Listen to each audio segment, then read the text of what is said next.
देखिए, कांग्रेस का इतिहास चाहे वो स्वतंत्रता से पहले हो या स्वतंत्रता के बाद हो, सचमुच में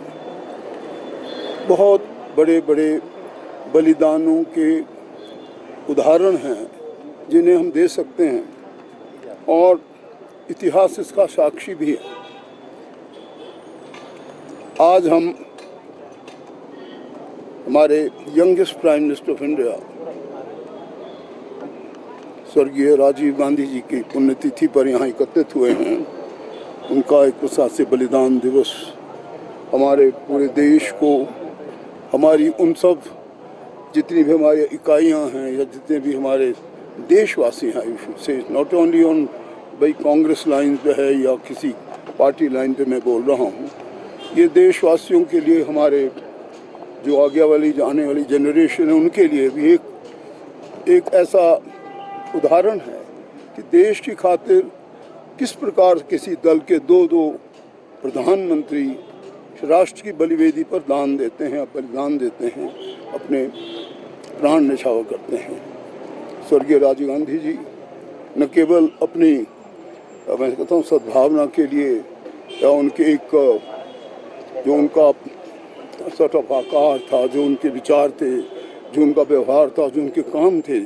उस समय में जो उन्होंने भारत के विकास के लिए किए, अंतर्राष्ट्रीय समुदाय में अपने नाम कमाया और अपने इस भूमि का भी मैं समझता हूँ एक प्रकार से माथा ऊंचा हुआ कि यहाँ किस प्रकार से एक देश का प्रधानमंत्री अपना सर्वोच्च न्यौछावर कर सकता है। आज हम उसी एग्जाम्पल को देख रहे हैं और आने वाली जो हमारी परंपराएं हैं, जो आने वाले देश की हमारी प्रगति, विकास और जो भी इस देश का भविष्य है, वो इस उदाहरण पर बहुत ज़्यादा मैं समझता हूँ इससे एक किस्म से अपने लिए ऊर्जा लेते हैं। तो ये उदाहरण है उनके बलिदान का। आज हम उन्हें याद करते हैं और उनके बताए गए मार्ग पर देश के विकास में अपने योगदान को देने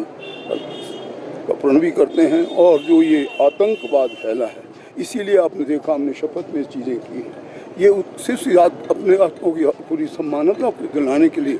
याद दिलाने के लिए कि हमें किस प्रकार से आतंकवाद का मुकाबला करना है। ये एक इतना बड़ा गुण है हमारे समाज का, जिसकी वजह से हमारा विकास रुकता है, जिसकी वजह से हमारे आने वाली जो हमारी पीढ़ी हैं उन्हें एक गलत उदाहरण मिलते हैं। उन सब का एक प्रकार से सफाया हो, उन सबको हमारे मानव जाति एक परंपरा को याद रखे कि आतंकवाद का मुकाबला कर ही हम किसी देश का, किसी प्रदेश का, किसी भूखंड का विकास कर सकते हैं।